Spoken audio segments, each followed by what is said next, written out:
Let's start by dismantling the illusion. When the avoidant rejected you, you interpreted it as clarity. You thought it was a decision, a calculated, rational assessment that you were not the right person, not the right timing, not the right fit. But that assumption gives too much credit to conscious logic and not enough to subconscious survival. Rejection in the avoidant mind is rarely about incompatibility. It's about regulation. An avoidant doesn't experience intimacy the way you do. Where you may feel connection as warmth, they often feel it as pressure. Where you feel closeness as safety, they feel exposure. The deeper the bond becomes, the louder their nervous system sounds an alarm. Not because you are dangerous, but because vulnerability is. This is not poetic exaggeration, it is conditioning. Many avoidant individuals learned early in life that emotional needs were inconvenient, overwhelming, or simply unmet. So they adapted. They built independence as armor. They trained themselves to downplay attachment, to intellectualize emotion, to detach before dependence forms. And that strategy worked until you. Because here's what disrupts the pattern: real connection. When they began to feel something genuine with you, it didn't register as romance alone. It registered as loss of control. And control, for an avoidant, equals safety. The more they cared, the less control they felt. The less control they felt, the more their system demanded distance. So the rejection came. But understand what that rejection actually was. It was not a verdict on your worth. It was a reflex against their own vulnerability. It was the psychological equivalent of pulling your hand away from a flame. Not because the flame is evil, but because you were burned before. And here's where most people misinterpret the moment. You think, if they cared, they wouldn't leave. But that's secure attachment logic. Avoidance psychology operates differently. Sometimes they leave precisely because they care, because caring threatens the identity they've spent years constructing, the identity of self-sufficiency, emotional minimalism, independence. Philosophically, this is a clash between desire and defense. They desire intimacy. Every human does, but their defense mechanisms are stronger than their conscious wants. So when the emotional intensity crosses a threshold, the defense system overrides the desire system. Rejection becomes their escape hatch.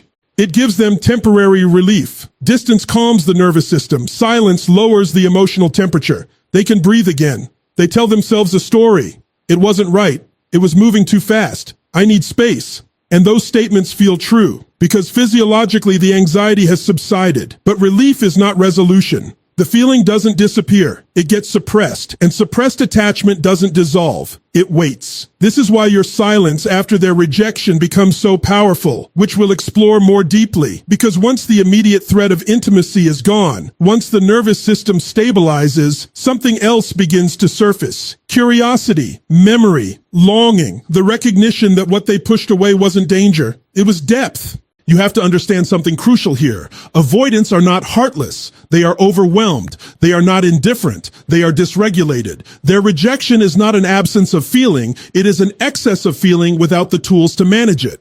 When you internalize that truth, something shifts inside you. You stop personalizing their withdrawal. You stop turning their coping mechanism into your insecurity. You see the event clearly. It was a defense, not a decision. And that clarity gives you power. Because if it was a defense, then it was about preservation, not preference. It was about protecting their internal equilibrium, not evaluating your value. You were not measured and found lacking. You were experienced and found destabilizing. There's a profound difference. One attacks your worth, the other reveals their fear. When you truly grasp this, your posture changes. You no longer chase validation from someone whose nervous system is fighting itself. You no longer argue your case to someone who is arguing with their own vulnerability. You step back, not in defeat, but in understanding. And here is the paradox. The moment you stop seeing their rejection as a final judgment is the moment you stop reacting from pain. You begin responding from strength, because the truth is simple, even if it's uncomfortable. They didn't reject you because they felt nothing. They rejected you because they felt too much and didn't know how to hold it. Now, once you understand that their rejection was a defense, not a decision, something else becomes clear. They expected the story to continue a certain way. Avoidant dynamics are often structured around control.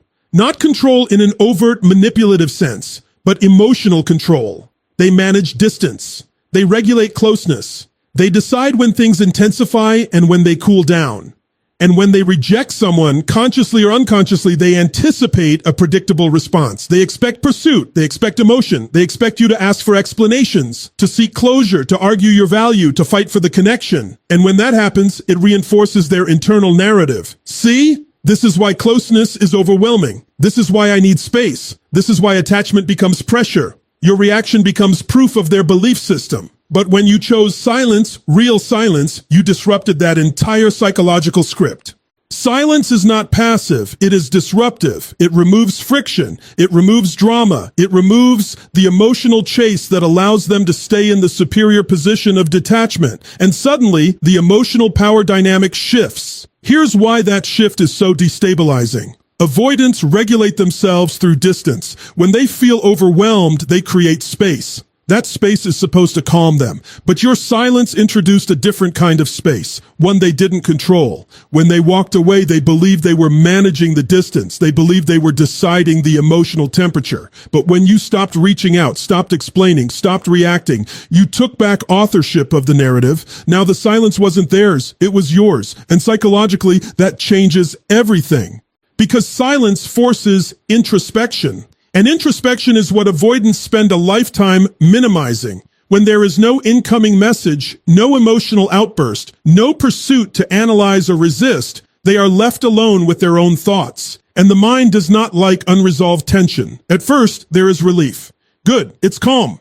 The nervous system settles, the intensity fades, but then a new question creeps in. Why aren't they reaching out? That question is subtle, but it carries weight. Because if you were truly desperate, if you were truly dependent, if you were truly as emotionally invested as they feared, you would be chasing. But you're not. And that challenges their assumption. Silence communicates something words never can. It communicates self-respect. It communicates boundaries. It communicates, I will not force myself into a space where I am not chosen. And that message lands far deeper than any argument ever could. Control, in psychological terms, is often about predictability. Avoidants feel safer when they can predict the emotional reactions of others. Predictability allows them to prepare, to detach, to manage. Your silence removed predictability. You became uncertain, and uncertainty activates attention. The human brain is wired to focus on what it cannot resolve. When something is unfinished, unexplained, open-ended, it occupies mental space. That's why unresolved conversations replay in our minds. That's why unanswered questions linger. Your silence created an open loop. They expected noise. They got stillness. They expected pursuit. They got composure. And composure in the face of rejection is disarming. It forces a recalibration.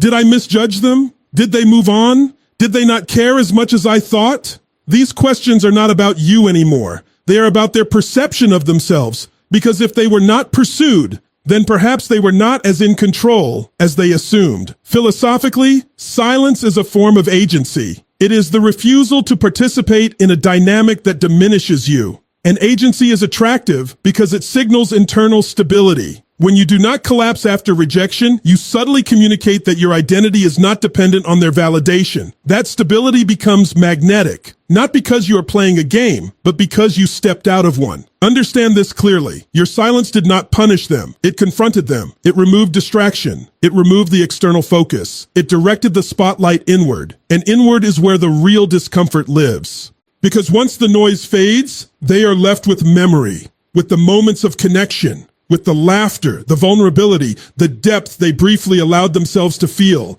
And without your emotional energy filling the space, those memories grow louder.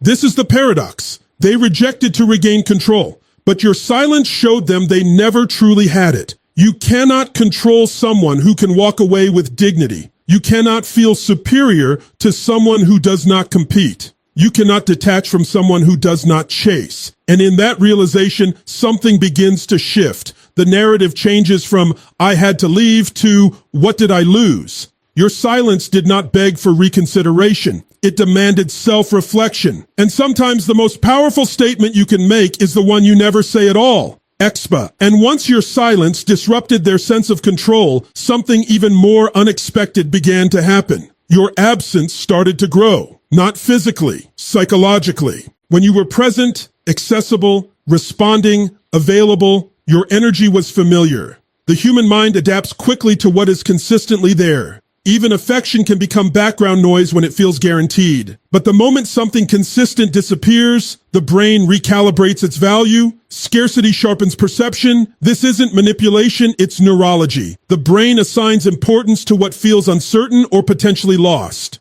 When you stopped reaching out, stopped showing up in the ways they were used to, you moved from predictable presence to unanswered question. And unanswered questions echo. At first, they may not consciously notice it. They tell themselves it's fine. They wanted space. They created this outcome. But the mind has a way of filling silence with memory. Without new interactions to analyze or resist, the brain replays old ones. Moments you thought were small suddenly become vivid. Conversations that seemed casual take on weight. The way you listened, the way you understood them, the way you didn't demand, didn't pressure, didn't force. Absence filters memory. When someone is gone, we don't replay every flaw. We replay emotional impact. And for an avoidant who often suppresses emotional awareness in real time, that delayed processing can be intense. They didn't fully feel the depth while it was happening. They were busy regulating. But now, in the quiet, those emotions surface without immediate threat. And here's the irony. When you were there, their system perceived closeness as pressure.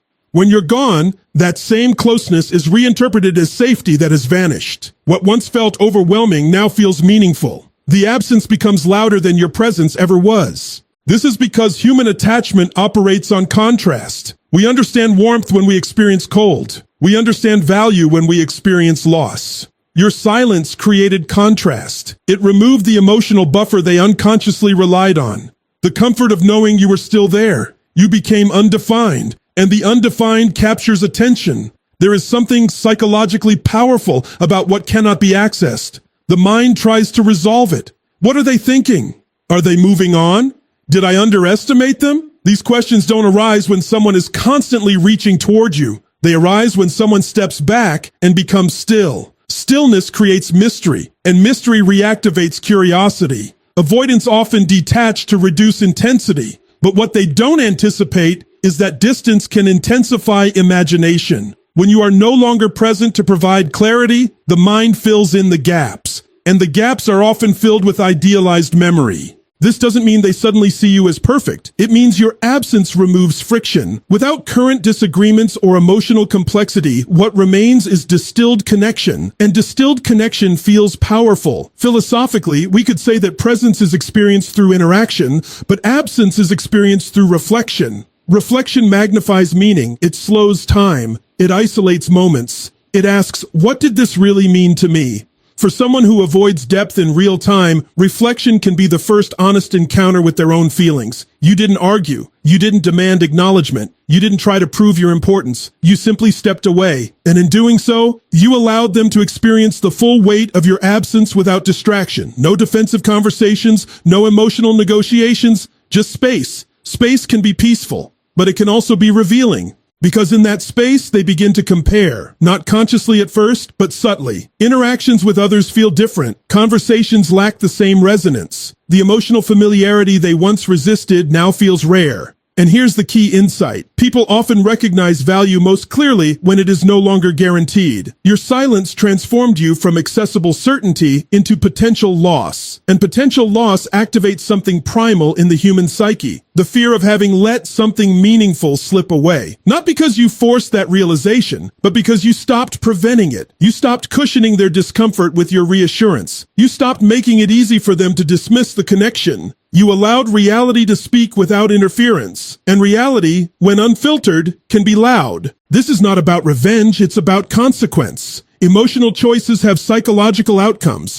When they chose distance, they expected relief. They did not expect reflection to amplify what they walked away from. But it did. Because absence, when rooted in dignity rather than drama, does something extraordinary. It doesn't beg to be understood. It becomes unforgettable. And sometimes the most powerful way to be felt is to no longer be there at all. Now here's where the internal conflict deepens in a way they didn't anticipate. When they rejected you, part of them genuinely believed they were choosing relief. They told themselves that distance would bring clarity, that space would restore balance, that without the emotional intensity they would feel lighter, calmer, freer. And at first they probably did. The nervous system quieted down. The pressure they associated with closeness disappeared. There were no vulnerable conversations waiting for them, no emotional expectations, no perceived risk of dependence. In the immediate aftermath, it felt like control had been restored. But what they mistook for peace was simply the absence of stimulation. And human beings are not built to thrive in emotional emptiness. Here's something we rarely talk about. Attachment creates neurochemical patterns. When you bond with someone, even subtly, your brain releases dopamine, oxytocin, serotonin. These chemicals reinforce connection. They create familiarity. They build emotional rhythm. Your voice, your messages, your presence, they become part of their internal landscape. When they walked away, they didn't just remove you from their life. They disrupted a pattern their brain had adapted to. And when your silence followed their rejection, that disruption became undeniable. The predictable flow of attention stopped. The small affirmations disappeared. The emotional micro moments, the check-ins, the shared humor, the unspoken understanding were gone. What they expected to feel was relief. What they began to feel was withdrawal. Not dramatic heartbreak, not cinematic despair, something quieter, a restlessness, an emptiness where stimulation used to be. A subtle sense that something is missing, even if they can't articulate what it is, because the ego told them you needed space. But the body started asking, where did the connection go? This is the paradox of avoidance. They fear engulfment, yet they are still human. They still crave resonance. They still respond to attention. They still experience comfort in familiarity. The difference is they suppress that need until its absence becomes impossible to ignore. And here's where your silence becomes transformative. If you had continued reaching out, they could have maintained the narrative that you were the source of pressure. They could point to your messages as evidence that distance was necessary. But when you stopped, when you truly stopped, the discomfort had nowhere to go. There was no external stimulus to blame, only internal sensation. Philosophically, this is the moment when illusion collapses. They believed freedom meant the absence of responsibility. But freedom without connection often feels like isolation. They believed independence meant strength, but independence without intimacy can feel hollow. You see, ego thrives on contrast. It feels powerful when it rejects. It feels superior when it withholds, but ego does not feed the heart. And when the emotional high of control fades, what remains is truth. Truth is quieter than ego and much harder to escape. The truth might sound like this in their mind. Maybe it wasn't suffocating, maybe it was meaningful, or why does it feel so empty if I made the right choice? Or even, why do I keep thinking about them if I was the one who ended it? These questions are destabilizing because they challenge the identity they rely on, the identity of being unaffected, of being self-contained, of not needing anyone.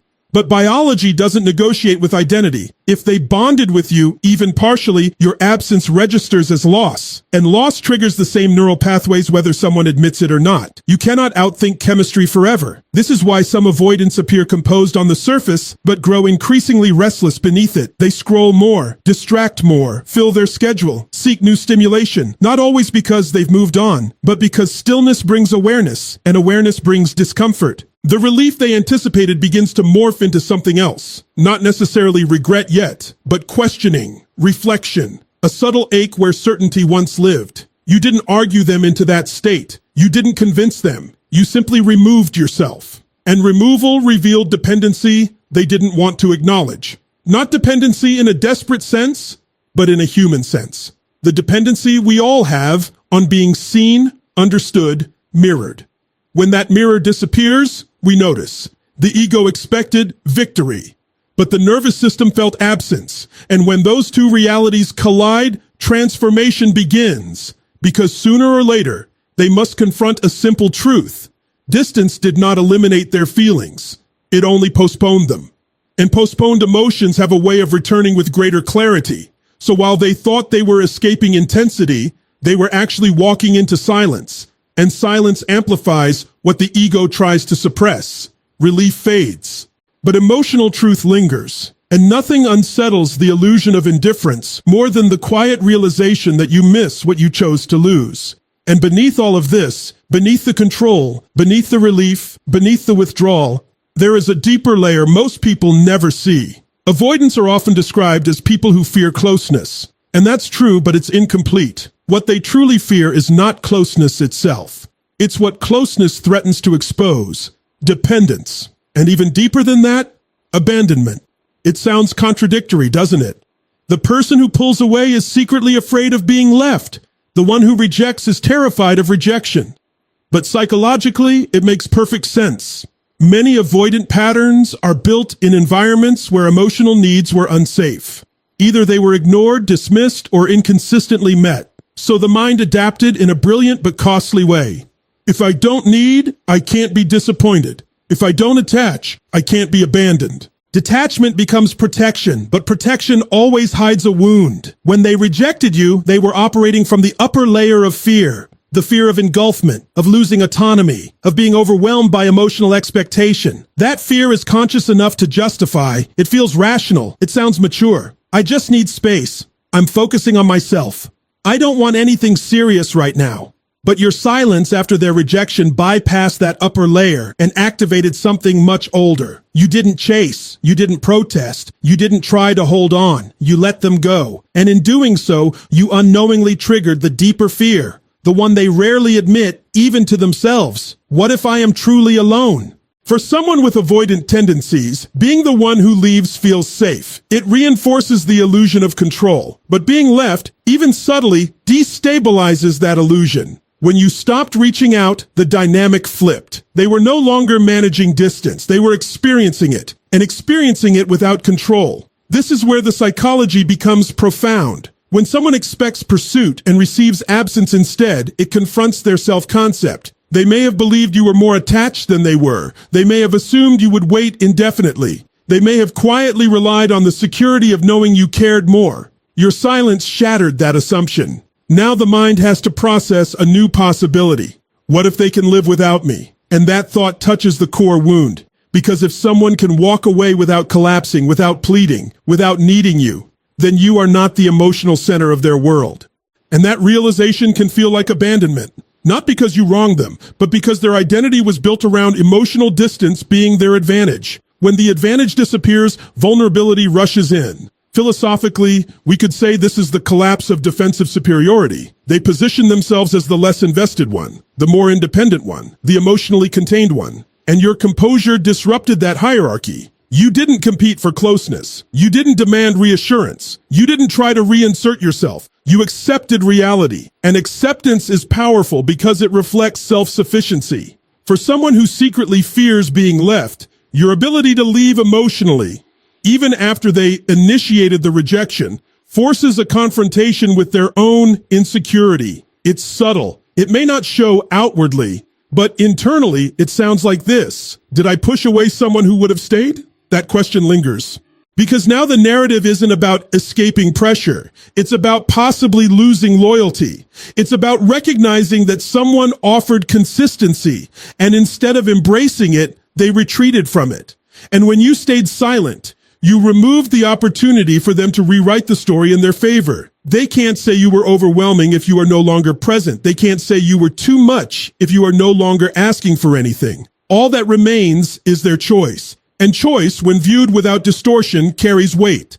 This is the part most people misunderstand. Your silence did not hurt them because it was cruel. It hurt because it was final in energy. It communicated without words. I will not chase someone who walks away from me. That statement, though unspoken, confronts the deepest avoidant fear, that if they test love by pushing it away, one day it won't come back. And when they realize you might not return to the same position, something shifts inside them. Not necessarily panic, not necessarily dramatic regret, but awareness. Awareness that pushing people away has consequences. Awareness that independence can become isolation. Awareness that the person they rejected may have been the safest place they ever had. Your silence did not create their fear. It revealed it. And sometimes the most transformative moment in someone's life is not when they lose control, but when they realize they were never as immune to loss as they believed. Because at the core of avoidance is not strength. It is the quiet hope that someone will stay, even when they push them away. And after all of that, the disrupted control, the amplified absence, the unexpected withdrawal, the triggered fear, we arrive at the most confronting element of all, your composure. Because here's what truly unsettles someone who operates from avoidance. Not anger, not pleading, not emotional intensity. Strength. When you responded to rejection with dignity, you stepped into a level of psychological maturity that forces reflection. You didn't argue with their defenses. You didn't attempt to decode every mixed signal. You didn't try to negotiate your worth. You simply accepted the reality presented to you and adjusted your presence accordingly. That is rare. Most people react from wounded pride or fear of loss. They fight for reassurance. They attempt to restore connection immediately. But when you chose steadiness over reaction, you created a mirror they could not avoid. Because composure communicates something very specific. I know my value. And that message is destabilizing to someone who assumed you might question it. Avoidant individuals often rely, unconsciously, on the belief that others will overextend, that others will prove their devotion, that others will bend in order to maintain access. When you did not bend, you disrupted that expectation. You held your posture. And posture, psychologically, is power. Now understand something important. This is not about punishment. It is not about playing hard to get. It is about alignment. When someone tells you, through action, that they do not choose you, composure means you believe them, and you act accordingly. That belief signals self-trust. And self-trust is confronting for someone who struggles with emotional consistency. Because now the focus shifts away from your reaction and onto their behavior. They can no longer distract themselves by analyzing your emotional response. There isn't one. There is only calm distance. And calm distance creates space for self-confrontation.